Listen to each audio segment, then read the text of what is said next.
So today's unit, we're going to be talking about ergogenic aids, and we'll take a look at the different types of ergogenic aids and then really focus in on the nutritional and pharmacological ergogenic aids that might be used by various athletes.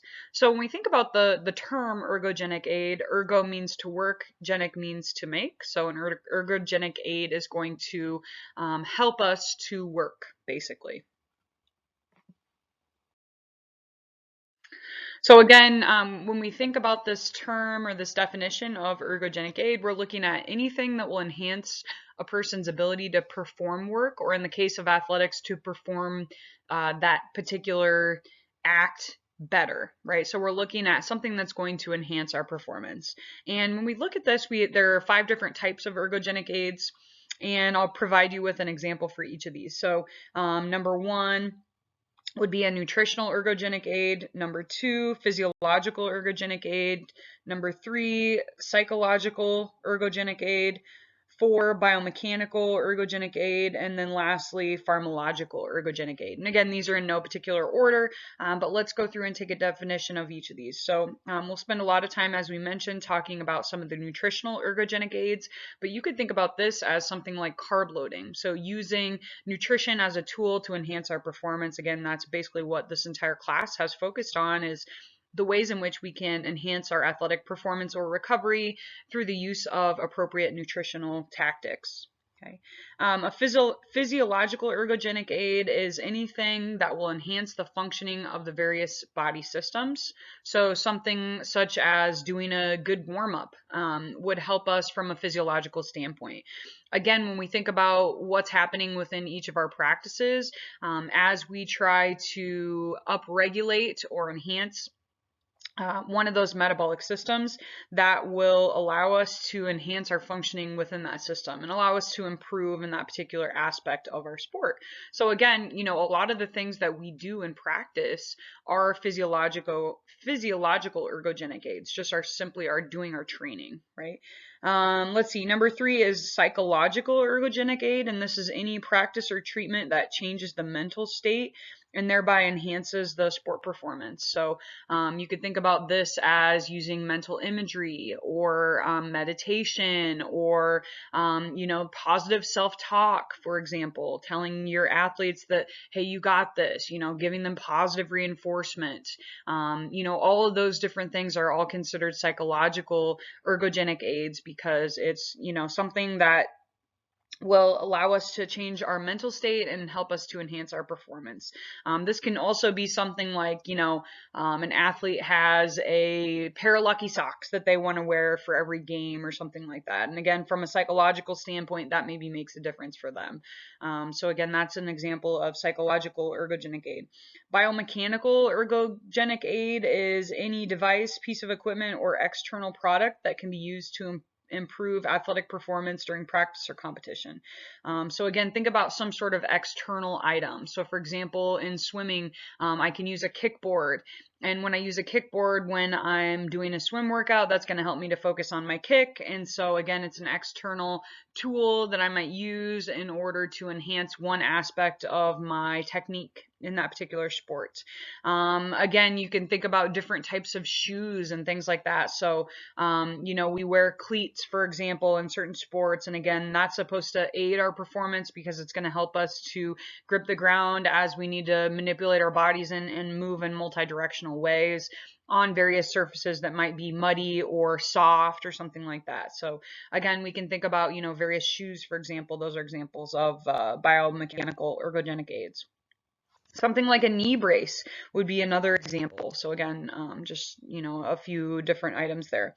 And then lastly, we said pharmacological ergogenic aid. This is by far the most dangerous type of ergogenic aid that we have. And again, it would require us to use some sort of drug in order to enhance our performance. So again, this could be something like ibuprofen falls into this category. Some pharmacological ergogenic aids are legal, some are illegal, and we'll talk more about those here in these upcoming slides. So again, pharmacological ergogenic aid, if we want to take a closer look at this, any substance or compound classified as a drug or hormonal agent that would improve our work output or sport performance. So painkillers, so again, ibuprofen, for example, it could be something stronger than that as well. But here you can see steroids, different hormone supplements, amphetamines, etc. Again, these are the most dangerous and controversial of the ergogenic aids, and misuse of these can result in really serious physical complications and or death. So again, can be pretty serious here. Nutritional ergogenic aid, again, any supplement, food product, or dietary manipulation that will enhance our athletic performance or enhance our exercise capacity on that given day. So again, I mentioned previously that carbohydrate loading for particular sports that are 90 minutes or longer could be beneficial for their performance. Some other common examples, and again, we'll talk in more detail about creatine. Creatine supplementation, amino acid or branched chain amino acid supplementation. Sports gels might be used in endurance sports. Caffeine has been used in really all realms of sport, so both anaerobic and aerobic sports, team sports. So again, we'll talk in some detail about caffeine. And then as we mentioned, carbohydrate loading, carbohydrate beverages can be beneficial as well. So dietary supplements are a product that are not intended to be used as food or a sole item of meal or a diet, and they should contain one of the following items. So they might contain vitamin, mineral, an herb, amino acid, or any dietary substance that will supplement the diet to increase our total intake. So again, we think of the word supplement. The idea with these is they should supplement your diet, not replace something that you actually need. Okay, so these are designed to help to make up for dietary deficiencies. Okay, so again, we think about, and this is a common, I guess, thought process, especially in high school athletes. Like, oh, well, I didn't eat really healthy, so I'll just take a multivitamin and then I'm fine, right? Like, I can, make sure I'm getting everything I need if I just take a multivitamin. So thinking about the difference between taking a multivitamin and actually eating healthy is something that we really want to consider with our athletes as well. The supplement is designed to help supplement, but it shouldn't replace, all the good things that we could potentially eat within our diet. So why are athletes using dietary supplements? And I was writing a lecture for a different class, and I want to say I saw a statistic somewhere along the lines of about 60% of high school and college aged athletes are using some sort of dietary supplement. So again, why are athletes using some sort of supplement? They're looking for an edge over their competition. So again, they're looking for anything that they can consume that's going to help enhance their performance. And again, it doesn't take any work. I mean, certainly it costs money, but it doesn't take any physical work in order for us to take a pill. So a lot of times, athletes are willing to spend some money in order to, take that risk. However, we know that there's no substitute for appropriately planned training regimen and nutritional schedule, right? So again, there's certainly no shortcuts here. If you want to be a good athlete, you need to work hard and you need to eat well, right? Those are the best things that we can do, and that's the best message we can give our athletes as it relates to performing to their full potential. Now, can supplements help to kind of cover any deficits that we might have? Sure, absolutely. But they shouldn't be a substitute for like, oh, I ate Domino's last night at 2 a.m. because I was out at the bars. I'll just take a multivitamin today because I know I didn't eat very well yesterday. No, that there's not a shortcut for that. So again, we want to focus on, acting like a champion in all aspects of their life. So what you do in practice is great, but what you're doing outside of practice also matters as it relates to your performance. So again, thinking about this concept of acting like a champion at all times. When we think about using supplements, athletes need to be aware of the safety, the efficacy, and actions associated with using that supplement. So again, this is certainly a buyer beware market. So that's important for us to make sure our athletes understand, the risks associated with using such. So this is a statistical information I just found earlier this week. I was looking at some recent statistics related to what percentage of our athletes are using some sort of supplements. So close to 60%. So 58% of college-aged athletes, again, this was a report put out by NCAA, 66% of males and 53% of our females were using some sort of supplement within the past 6 months. And so then we further broke this down to take a look at, okay, what types of supplements are our athletes taking? So protein supplements, vitamins, minerals, some sort of carbohydrate supplement, probiotics, amino acids, and stimulants, again, generally in the form of caffeine. But I would think that, many of those pre-workout supplements would fall into that stimulant category as well. So again, notice the percentage for each of these. So we've got a lot of athletes that are taking more than one supplement, really. And again, it might be something where, you take a pre-workout that contains a stimulant, an amino acid, and it contains vitamins or minerals or something along those lines. So again, know that there are items that we could consume that maybe fall into more than one of these categories.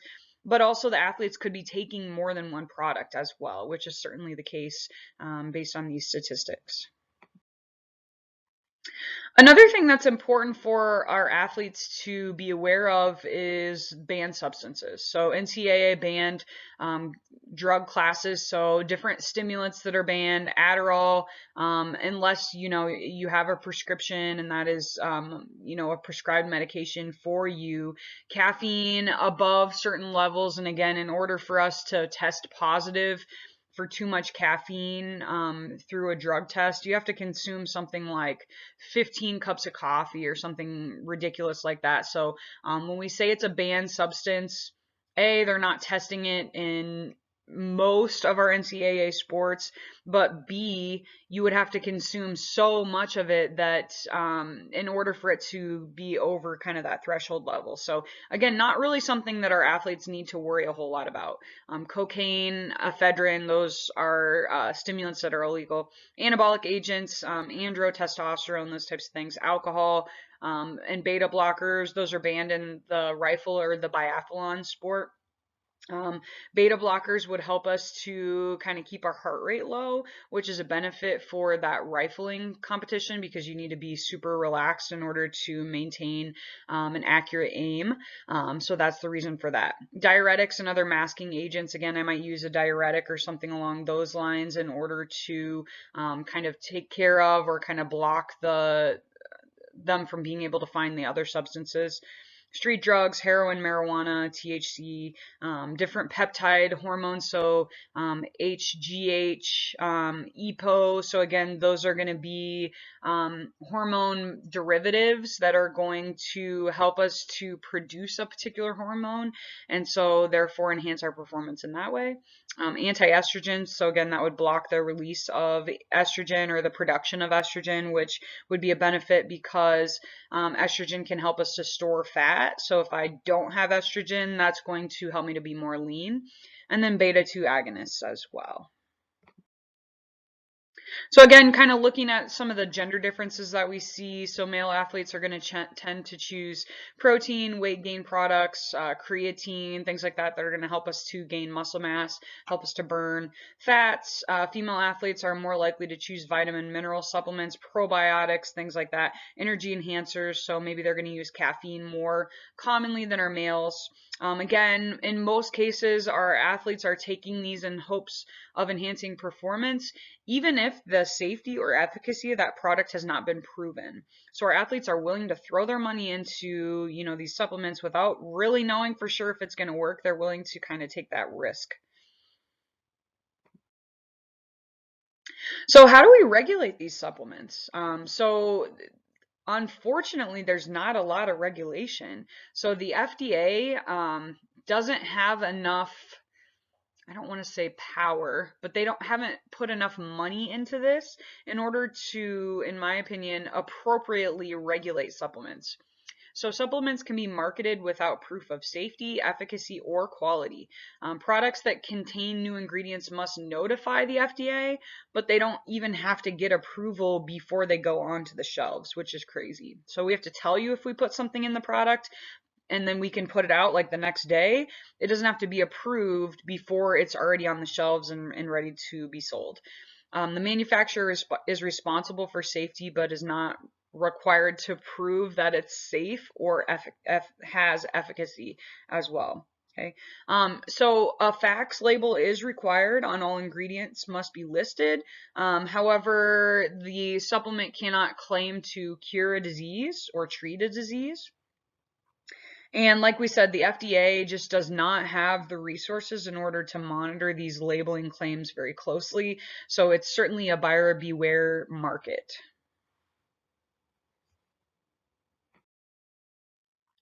So what are some of the common marketing techniques that we see with some of these ergogenic aids or some of these supplements? We'll see product endorsements by celebrities and athletes or testimonials. So again, when we look at products, really what we want to see is from a scientific standpoint, this is going to work for pretty much everyone that uses it. So the use of endorsements by celebrities and athletes, again, that might be a good marketing tool. But when we think about this as it relates to, is this effective? Is there any efficacy behind this product? That doesn't really tell us anything. Just because it worked for one person doesn't mean it works for everyone. So the use of testimonials or, a single case study isn't super effective for us when we think about this from a scientific standpoint. Okay, they might say something like scientific breakthroughs, unpublished clinical studies used in foreign countries, false or untested structure function claims. So one of my favorite things when we look at like weight loss products or supplements is like, this will transform your fat into muscle. Well, that's not a thing that's available to happen. You can't take fat and turn it into muscle, right? You have fat cells, you have muscle cells. You can't convert one into the other. That's not an option. So you can kind of reduce the size of fat cells. We can't actually eliminate fat. We can't eliminate the cell itself. We can eliminate how much fat is stored within a cell. But basically, like you have a certain number of cells, and that's how many cells you have. So you can't convert fat into muscle. We can make the muscle cells that we have larger, and we can make the fat cells that we have smaller, but you can't change a cell's like identity basically. So things like that are always interesting because there's no like that doesn't make sense from a physiological standpoint. So again, right out the gate, I'm like, that's not probably a great item. So, what do we need to know as coaches as it relates to counseling athletes on supplements? So, I think, first we need to be an open minded skeptic. So, I get asked by a lot of athletes about different supplements, whether it's pre workout, usually it's pre workout, amino acid things, energy drinks, different stuff like that. So, I think it's important for us to be open minded skeptics. So, it's important for us to be open minded. Now, I personally am not a big supplement person. I don't use any type of pre workout. I don't take a multivitamin. I don't do anything like that. I feel like I eat healthy, and that's really good. I'll use various, caffeine or carbohydrate supplements when I do endurance training, but I'm not a big believer in different supplements. So it's can be difficult for me to be open-minded when people ask me about these things, but I try to keep my own personal opinions to myself. And like I said, kind of be more open-minded when somebody comes to me with a product and says, hey, what do you think about this? So again, we want to try to provide them with unbiased information. I love this because it's an opportunity for me to teach my athletes. So and a lot of times I don't know. There's so many new things coming out that I'm like, oh, let me take a picture of that label and let me get back to you. And then I'll, go home and look into it in a little more detail so that I can get a better feel for them in terms of what I really think. So again, explain the physiological mechanisms, potential side effects for them, discuss the safety and effectiveness of the use of that, and then really try to understand where the athlete is coming from. So we think about connecting with our athletes, we've got to understand their goals and also why they want to use that supplement. So again, being empathetic and really putting ourselves in their shoes is important, even if it is something that we don't necessarily agree with. I think it's important for us to try to help them and try to mentor them and provide them with a tool from an educational standpoint on, hey, this is good, this isn't maybe the best thing, and to kind of help them in that way. So, we've talked a little bit about supplements and, what we should do as coaches as it relates to, seeing the effectiveness of a particular product. But then there's this whole other side of things as well. Okay, so those are things I'm talking about you might get from GNC, or you might get off Amazon. Maybe you can get this protein supplement at the Hy-Vee health center or whatever. So the natural area, they have a lot of different sport nutrition products and things like that. So that's great. That's fine. Now I want to talk a little bit about doping. And doping is the use of performance enhancer, a foreign substance, or other artificial means that's illegal. Okay, so this is a major and growing problem in competitive and professional sports. I don't know if it's necessarily growing. I think this has been a huge component of professional sports and even recreational sports for a long time. We have oversight agencies such as WADA and USADA. So again, these different agencies are designed to help athletes to not dope. Okay. The Olympic Committee also has a doping agency as well. So again, when we think about these different organizations, their job is to make sure that the playing field is even amongst all athletes. So they're not taking a supplement or a product that would give them an unfair advantage. Also, at the end of the day, we want our athletes to be safe. So not only do we not want someone to have an unfair advantage, but we also want to make sure that from a health perspective, that's our first priority. We want our athletes to stay healthy and not put them at a greater risk for other problems down the road, as a trade-off for an enhanced performance. So I just think this is interesting. You can click on these videos from your PowerPoint version of this slide, but the first one, what am I on? It's a Nike commercial from Lance Armstrong, and it's showing all these different tests that he goes through in order to make sure he's not blood doping or anything like that. And then at the end it says, what am I on? I'm on my bike 6 hours a day busting my ass or whatever. And so then the next clip shows you his confession with Oprah, where he goes in and, talks about like, oh, actually I was doping this whole time, and it was very secretive and very complicated and complex so that they could get around all of these different tests and things like that. So I just think this is absolutely fascinating when we think about the amount of people in professional sports, and even like we said, recreational sports, that are doping, right? And they're finding a way to get away with it. And again, we think about, the dynamics of sport and how much money is put into sport and performing well and things like that. I think this is super interesting. If you're interested in the topic of doping, there's a Netflix documentary that I think is just phenomenal. It's called Icarus, and I can put that in the comments of your PowerPoint as well. But super interesting. It looks at Russia in particular, but again, this isn't just Russia. It's going on everywhere. It's not just there. But it looks at really the complexity of how they cheated in the Olympics and how they got away with it and things like that. So super crazy to think about the power of sport and what we're willing to do to perform well in sport. So again, we think about doping. The vast majority of substances sold to the general public haven't been tested. They don't even know if they're effective or safe, yet we're spending billions of dollars every year on these products, just because the company said that this is going to make me faster, stronger, bigger, whatever, right? Many supplements may contain substances that are banned. Okay, so again, that's another thing that's important to make sure your athletes know, especially if you're working with college athletes. You can go to GNC, you can go on to Amazon. You could probably, I don't know about Hy-Vee, I don't know how vast their selection is, but you can go to a lot of places and get these supplements that are banned by the NCAA. Okay, so again, it's really important that our athletes are aware of what the banned substances are, how to look for those things, and what the repercussions are if they were to get caught, with one of these supplements in their blood.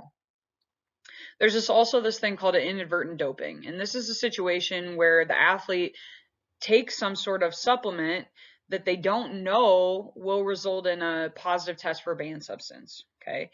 So again, reasons for this, they don't know what's on the banned substance list, or they will have an ingredient on there that's unrecognizable. Um, they're not included on the ingredient list, and sometimes that's intentional and on the company's part, or the product maybe was contaminated during production. Okay. So inadvertent doping is still doping though, right? At the end of the day, if this person gets caught with this substance in their blood or urine, they're still going to be eliminated from the competition or from the results or whatever, right? So again, just because it's inadvertent doesn't mean that it's okay, right? So again, they'll still be eliminated, from the results or the competition in that scenario. So what are some of the common doping agents? We see anabolic agents, prohormones and hormone releasers, anti-catabolics, fat reducers, diuretics, and stimulants. So let's take a look. Okay, so an anabolic agent is any substance that enhances the body's ability to build. So again, anabolic or um, means to build up. So in sport, this type of product is generally used in sports where having a large amount of muscle mass is to their advantage, such as football, baseball, sprinting in track and field. So again, this will increase muscle mass by promoting protein synthesis or the building of protein tissues. Some examples of these products include testosterone, anabolic androgen hormones, and HGH. Okay, so again, what is the goal of these substances? So we want to increase muscle mass, strength, and athletic performance.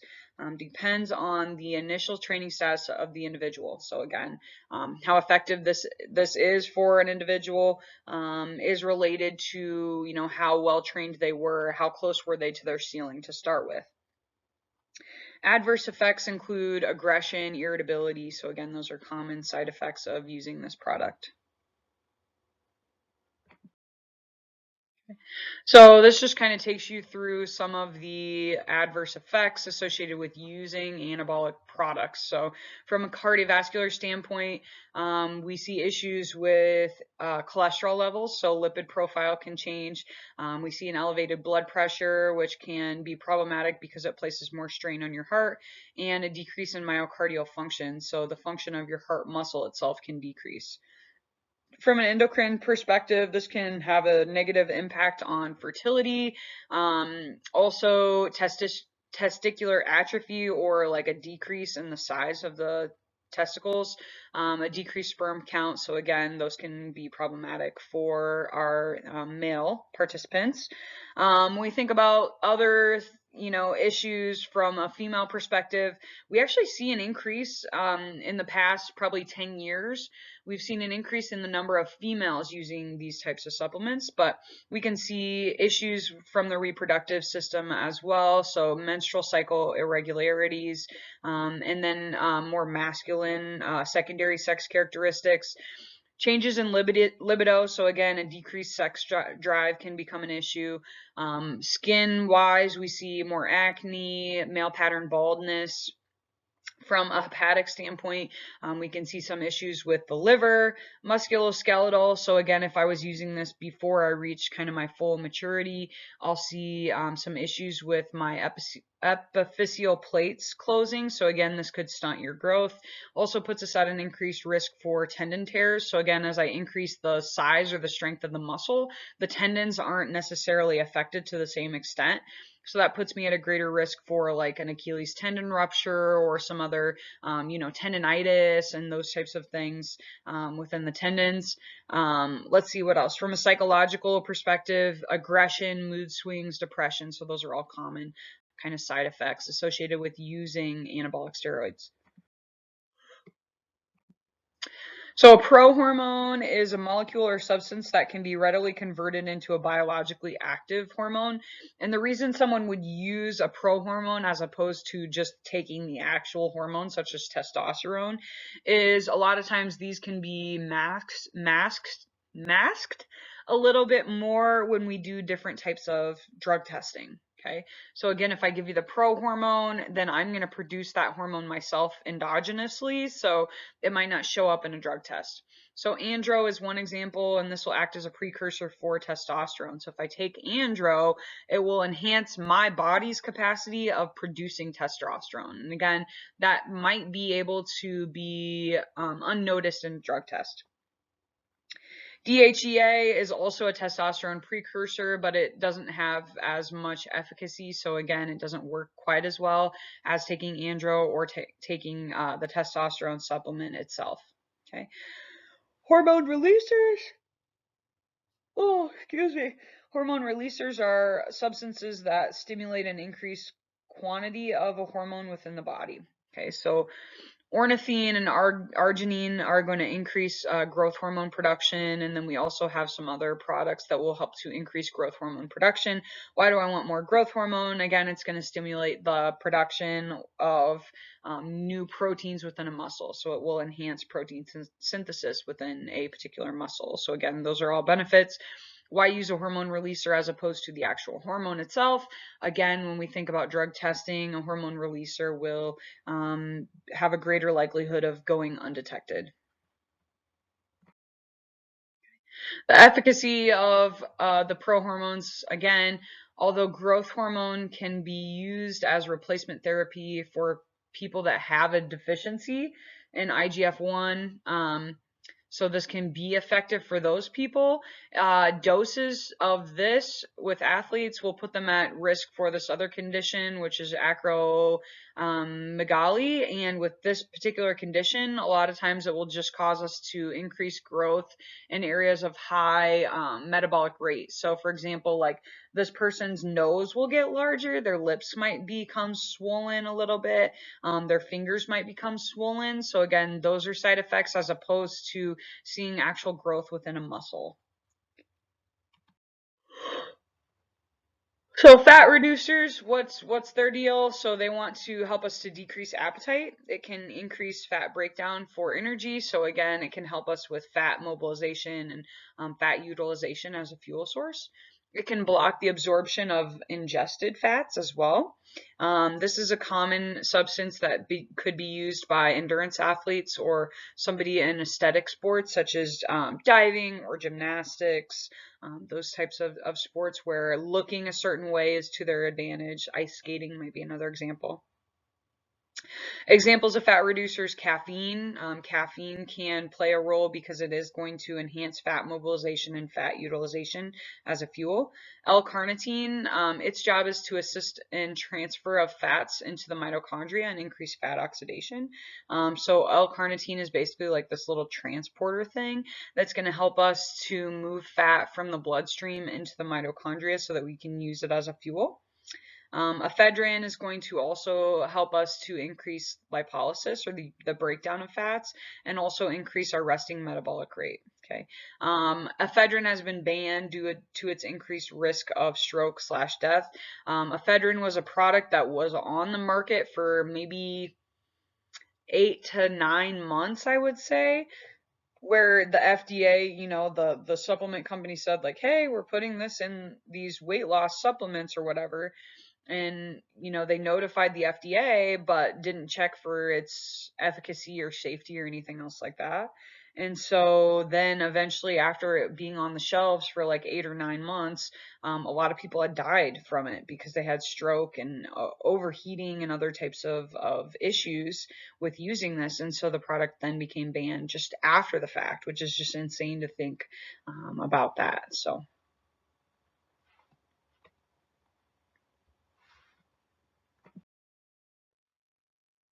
Anti-catabolics, catabolism means to break down. So an anti-catabolic is going to prevent us from breaking down. So this is a nutritional compound that can slow the breakdown process in the body. So again, this might be used in bodybuilders or, people that are cutting weight or where they want to just be very, very lean. Okay, so bodybuilders, wrestlers maybe might use this. So again, what we want to do is increase the amount of building while burning fats off. Okay, so glutamine is one example. So this is used in energy metabolism, helps to spare muscles. So again, it helps us to spare the amino acids that are stored within muscle. And so that's an advantage for us because it allows us to kind of maintain muscle mass even if we're at a calorie deficit. Branched chain amino acids, same type of deal. So again, it provides us with those extra amino acids so that we're preventing the muscle from breaking down as a fuel source. And then whey protein is another option for stimulating protein synthesis.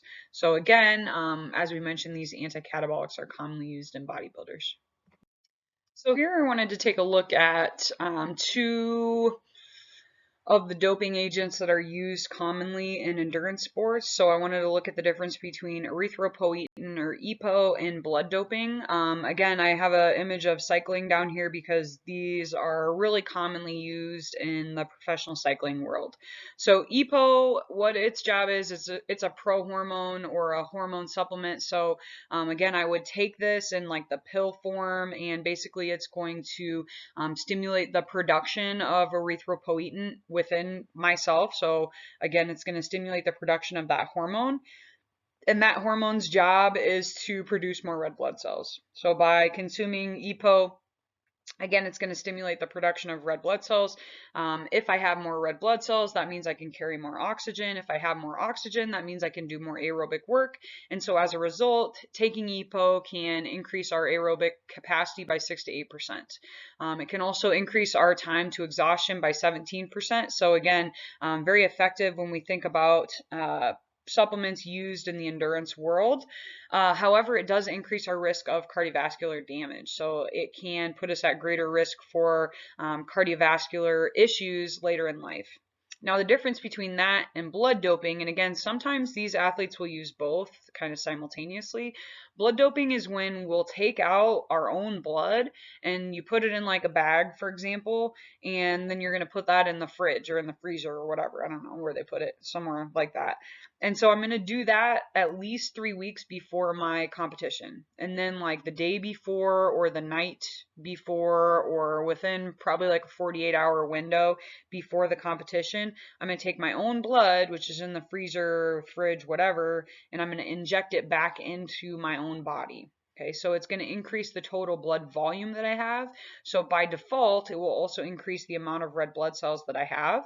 It increases our aerobic capacity by 3 to 5%. However, it does put us at a greater risk of cardiovascular damage because I have this huge amount of extra blood just kind of being shoved into my body and places extra stress on the vessels and also the heart as well. So again, that can lead to complications later in life. That can be an issue. Again, both of these options are illegal in all of the realms of sport, whether that's the Olympics or the cycling world, etc., because of the risks associated with the cardiovascular system with either of these. Okay, so let's take a look at one option that is legal, and this should be legal in really any regard, and this is protein supplementation. Again, if you're working with high school, college-aged athletes, this is super common. So protein, we know, is linked. Proteins are linked amino acids that occur naturally in foods. Some examples of foods that are high in protein: meats, fish, poultry, milk, soybeans, for example. Protein supplementation could include protein powders, shakes, protein bars, things like that. Okay. So again, taking these products, why would this help me? So the claims improved muscle growth and function. It can allow us to or help us to gain more weight. It can have results in increase in lean muscle mass or an increase in strength and power. Okay. These things only happen if this is taken in conjunction with an appropriate exercise plan. So again, when we're working with like high school age athletes, for example, a lot of times they think like, oh, I'm going to take this protein shake and I'm going to gain muscle, blah, blah. Okay, but you also have to do the work in the weight room, right? So again, we need to have appropriate training plans in order to facilitate the growth of muscle mass. Otherwise, you're taking in this 600-calorie protein shake and you're just getting fat, right? So again, just consuming a bunch of protein doesn't mean you're going to gain muscle mass, right? So again, we have to find this balance between having a positive net protein intake, so taking in more protein than what I need, but also knowing that if I don't need that protein, I'll just convert it to fat. So consuming a bunch of protein shakes without doing the work in the weight room or in their workouts will just result in them gaining fat mass as opposed to muscle mass.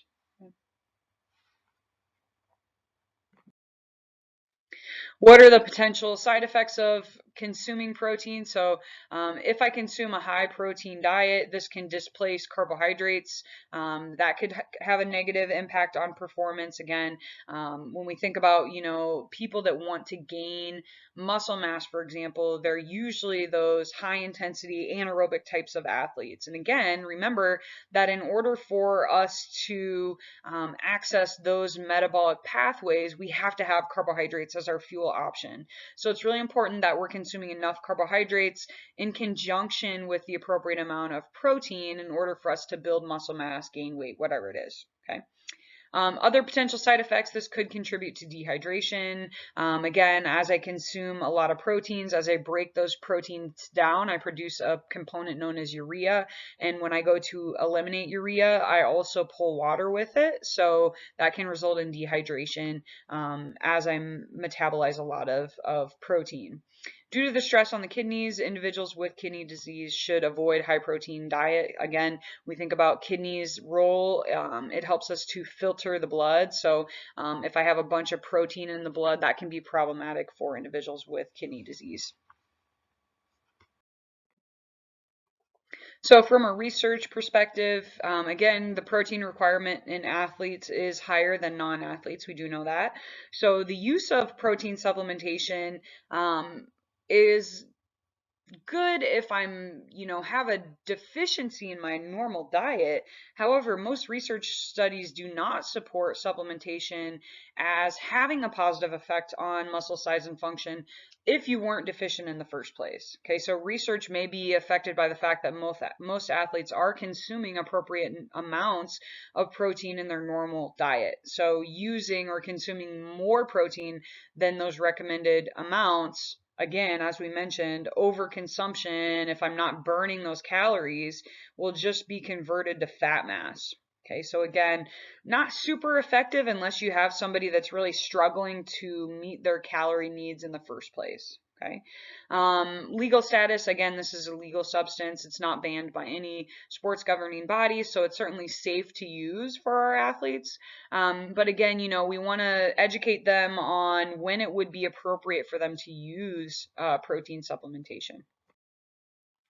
The next supplement that I want to talk about is creatine. Creatine is classified as an ergogenic aid that does perform as it's claimed. So creatine is a positive ergogenic aid for us. So it's a substance that contains nitrogen but is not an amino acid. So it looks similar to an amino acid but doesn't contain that certain components associated with amino acids. So it is an amine that is found in meats. So again, we can naturally consume creatine from meat products. We can also synthesize it endogenously. So it can be synthesized within the liver, the pancreas, the kidney, and other areas. It turns out that in women, we're actually better at producing it endogenously than compared to men. So when we think about the use of creatine supplementation, it's actually more effective in our male athletes than our female athletes. Now, it's effective in both genders. So again, you don't necessarily need to, prevent our ladies from using it. It can help them. It just won't help them quite as much as what we see in our male population.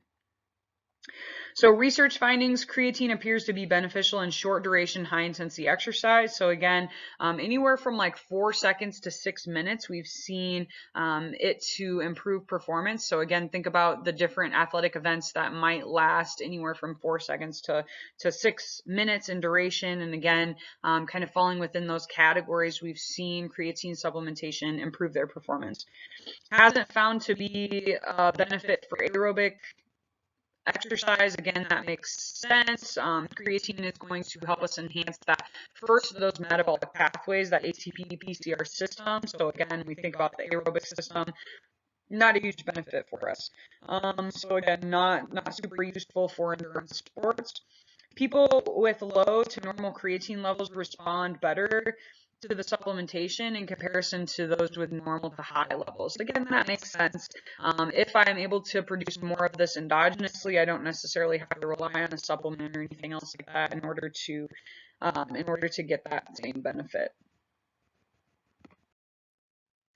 So, as we mentioned, creatine supplementation can enhance our performance for anaerobic tasks that last anywhere from 6 seconds to 4 minutes.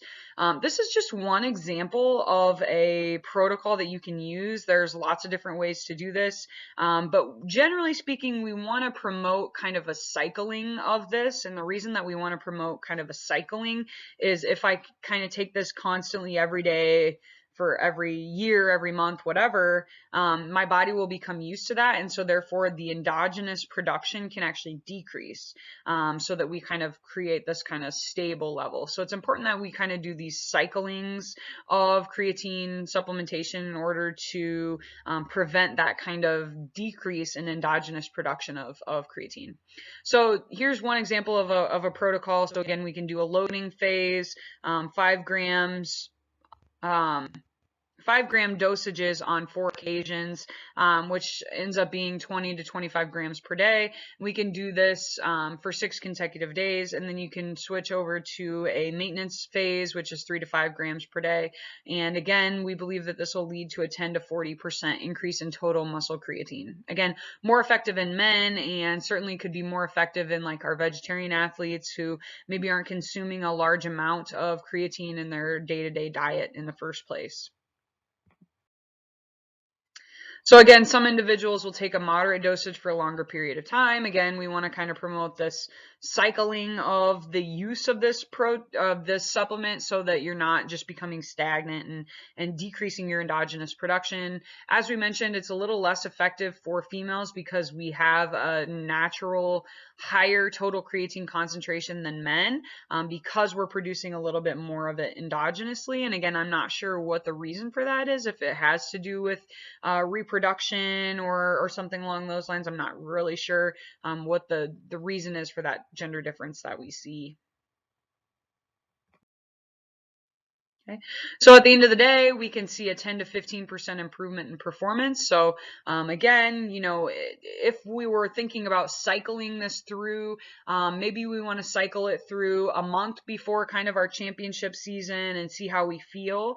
And then again, cycle it through for that championship season so that we can peak and have this improved performance at the appropriate time. 70% of our published studies involving creatine have demonstrated some statistical benefit of using creatine supplementation. So again, very beneficial when we think about it in the grand scheme of things, for our athletes if they're anaerobic athletes. Legal status, it's legal. It's not banned by any sport governing body. So again, this is we believe to be a fairly safe, and we'll take a look at those side effects on the next slide here.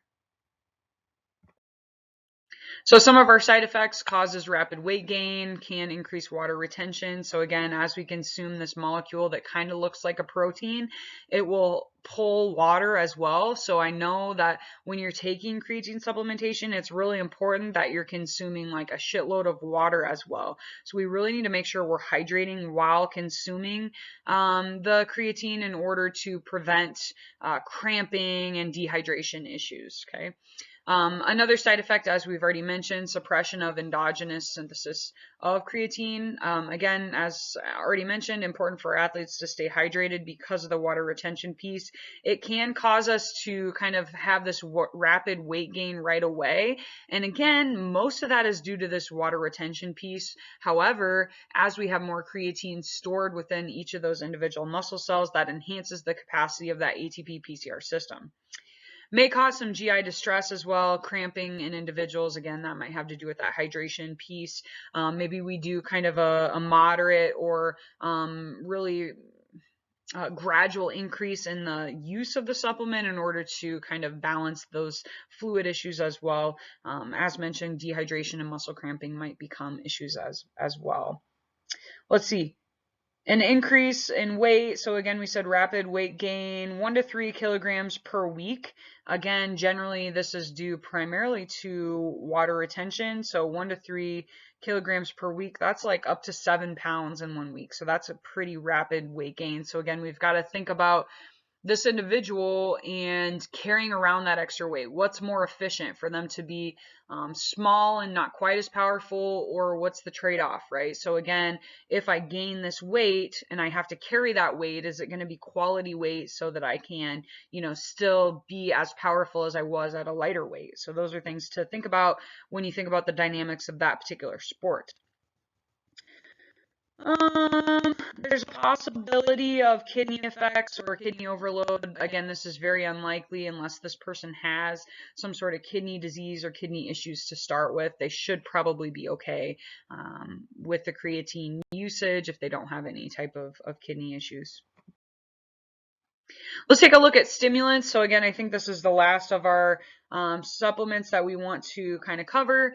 Stimulants are going to activate the sympathetic nervous system. They can enhance our mental alertness, increase concentration, decrease mental fatigue, delay onset of physical fatigue. Some of these substances are prohibited and some are unprohibited. Okay, so again, that's something to keep in mind. Certainly when we talk about caffeine, this is a legal substance in basically all regards, although we got to think about kind of our top end total quantity of caffeine.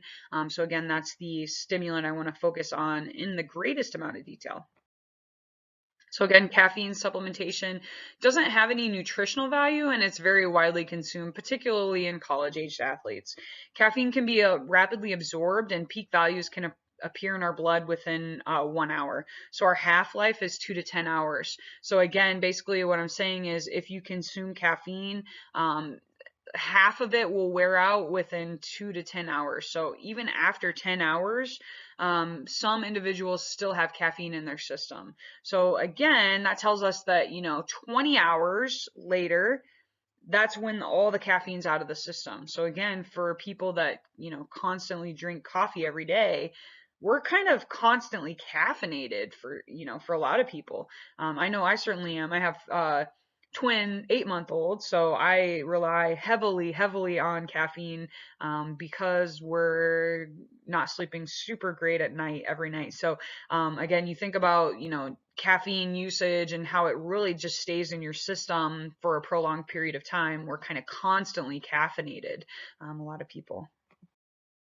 So again, this just kind of shows you that average half-life of caffeine in the average adult. We can think about caffeine the same way we think about alcohol. So again, we all have different tolerances based on how much we utilize this product. So again, here you can see the half-life of, let me get my little pointer out. Okay, so again, right when I consume it, you're at 100% there. And then, for a lot of people, 6 hours later, I'm still at 50%, right? And then 24 hours later, wow, I still have caffeine in my system. So this is assuming I just had coffee first thing in the morning and wasn't drinking it like all day throughout the day. But essentially, we constantly, if you consume caffeine every day, you constantly have caffeine in your body. Right. The half-life for the average adult, what affects how long this stays in your system? Certainly exercise, your body weight. So again, if you're a small person, you don't need a whole lot to get you going. Again, same with alcohol, a smaller person, one beer is going to have more of an effect than like a larger person, right? Gender will make a difference as well. Again, it seems to be a little bit more effective in females compared to males. Hydration status makes a difference. So again, if I'm dehydrated to start with, it can have a higher effect. And then tolerance, again, how often do you consume this product? The more often you do, the higher your kind of threshold is in order for it to have an impact on you. So what's the role? What does caffeine do? Well, it's going to act as a stimulant. It's going to affect our heart, so it's going to increase heart rate. Affects our neurons, so it makes them a little bit more excitable. Circulation, so again, it will increase circulation. Can also have an effect on metabolism, so again, it increases our fat mobilization so that we can use fats a little bit easier. So again, it can kind of enhance that fat burning sensation. Also has an effect on epinephrine as well, which is going to kind of give us that jittery feeling or that fight or flight system. So again, that nervous feeling if you ever drink so much caffeine that your palms are sweaty or something along those lines. That's because of the epinephrine. And then diuresis. So again, caffeine will act as a diuretic. So that means that we are going to lose fluids that way as well.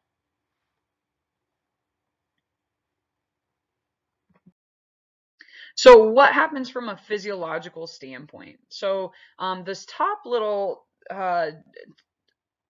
image here shows us what happens normally. So we have adenosine, and adenosine is going to bind to a particular receptor, and that receptor, when it's bound, will decrease the release of dopamine. And as we release less dopamine, this will cause us to feel more fatigued. Okay. So what does caffeine do? Well, caffeine binds to the same receptor as what adenosine would bind to, but now it blocks the release of dopamine. Okay, so caffeine has an opposite effect as what adenosine has. And so therefore, if I'm not able to release more dopamine, that will decrease my feelings of fatigue. Okay, so again, it basically prevents me from feeling fatigued from this physiological kind of cascade of events as it relates to adenosine and dopamine.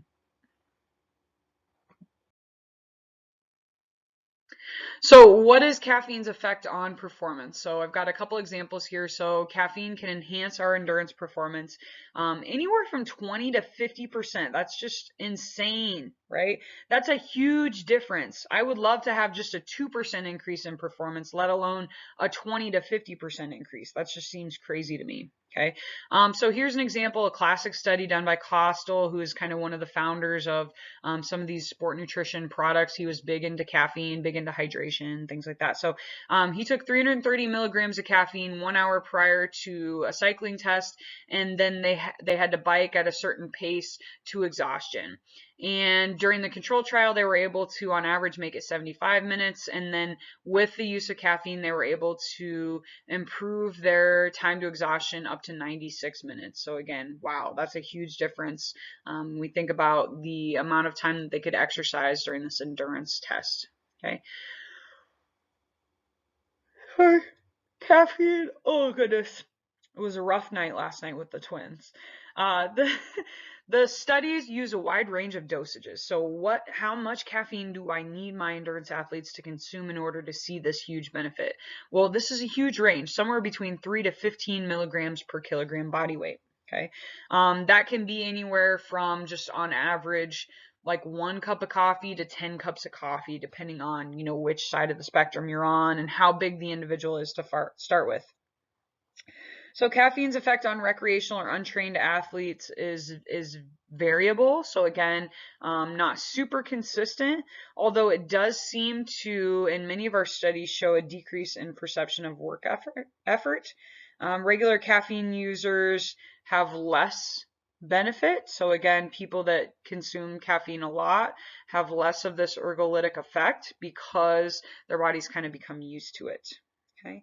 It can also decrease the effect on fat metabolism as well for those of us that commonly consume caffeine kind of regularly.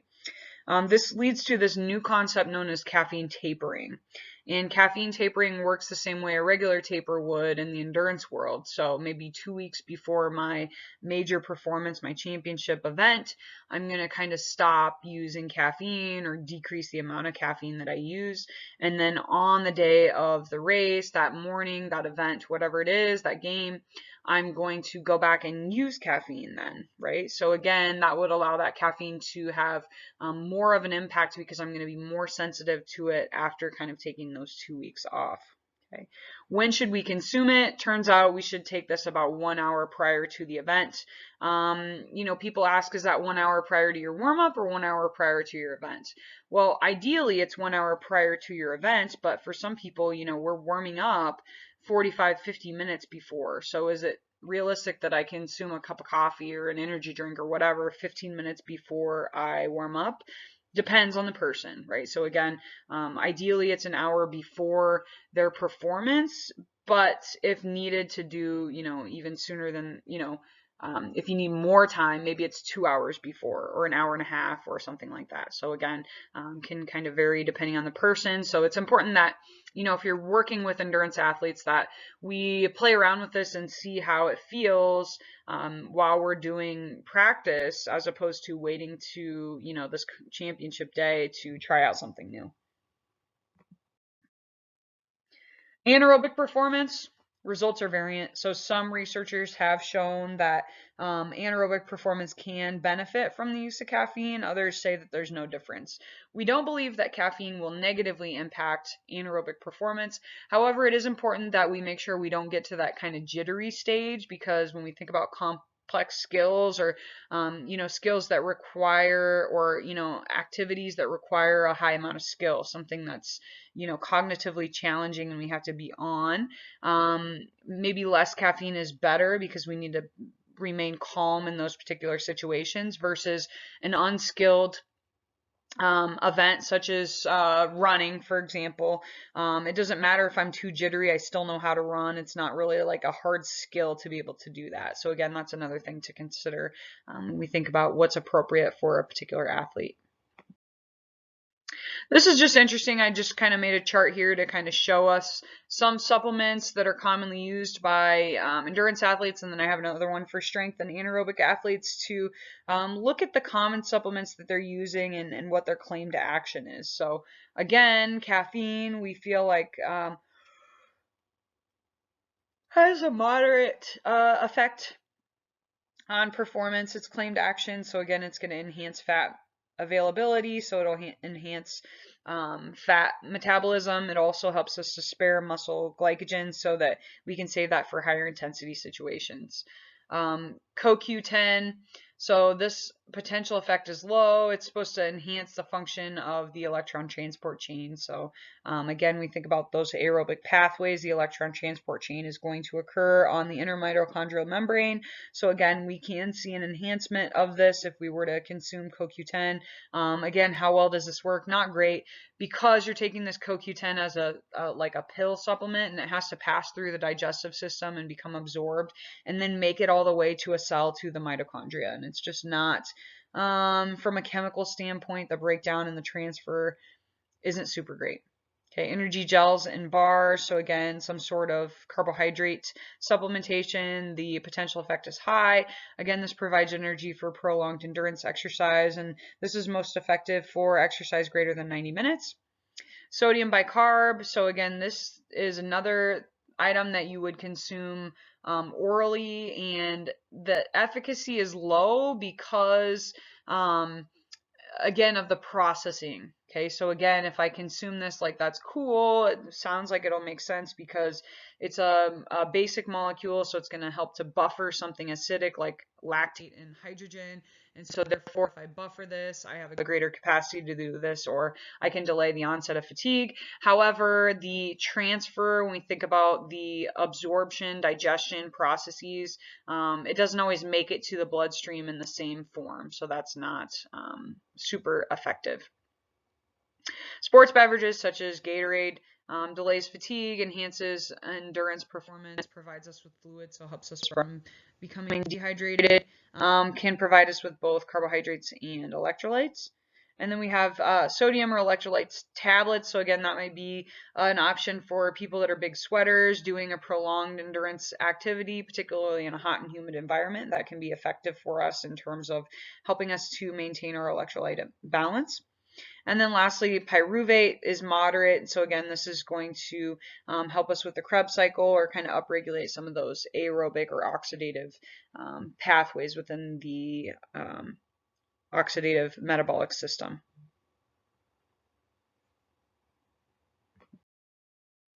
Here's some examples of products that are used by strength and power athletes. So again, anabolic steroids, we already talked about those. We talked about creatine. HGH we talked about a little bit, but basically it's going to help us to promote growth. So again, this can be muscle mass. This would help us to increase strength and power. Could help us to decrease fat mass as we increase the amount of muscle mass we have, or we increase our metabolic rate. Can cause pathological increases in organ size as well, because growth hormone can have kind of this all-encompassing effect on the body, not just on muscles, for example. Protein powders and bars. So again, low to moderate efficacy, because when we think about these, we have to be doing the appropriate strength training program alongside of it. And that's important because, you know, in order for us to have a benefit with using the protein powder or bars, I need to create this net positive protein balance. And again, if I'm already getting that in my diet, then the protein powder doesn't provide me anything above and beyond that. Chromium is another option. So again, it's going to increase muscle mass, decrease fat mass, improve blood glucose levels and lipid levels as well. A multivitamin, again, might be a nice supplement for people that are just interested in general health and want to make sure that they're covering all their bases with all of those vitamins, minerals. And then HMB is moderate to high. And again, the idea with this is it's going to help to prevent muscle breakdown. So again, this might be used in individuals that are cutting weight or really watching their total calories. So again, I try to keep my own personal opinions about supplements to myself, but we do know that there are alternatives to supplementation: appropriate diet, nutritional practices, appropriate weight training and conditioning, appropriate rest and recovery, appropriate goal setting. So again, there's no substitute for just working hard in your sport and also with your diet, right?